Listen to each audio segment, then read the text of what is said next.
Peace. Today is the 8th, and in Supreme Mathematics, 8 is synonymous with the principle of build or destroy. One of the things that you may often hear us 5%ers say is that build means to add on the positive and destroy means to take away the negative. And that is relatively true, but it may also give you the impression that build is somehow inherently positive and destroy is inherently negative, which is not true.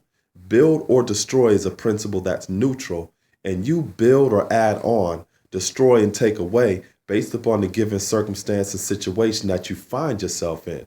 For example, I've known people who started off smoking weed, that turned into a gateway drug, and now they're experimenting with all of these other different type of high explosives where they've complicated things to such a degree that they have not been able to meet those challenges and gain victory over that addiction.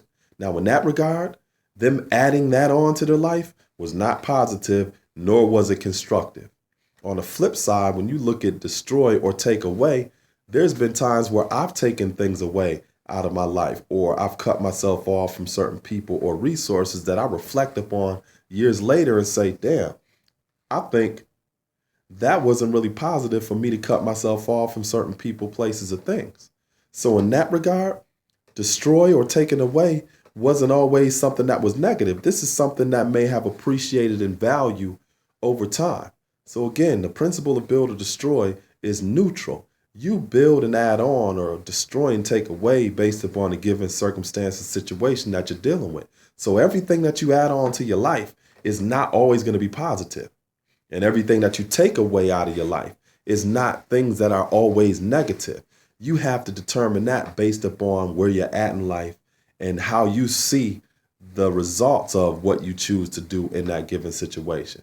So I will this was inspiring, empowering, as educating, and gave those of you a little bit more of insight into not only today's mathematics, but also how the principle of build or destroy is actually neutral. It's not inherently positive or negative because some of the things that you add on are not always going to be positive, and some of the things that you take away are not always just going to be negative things that you've taken away. Peace.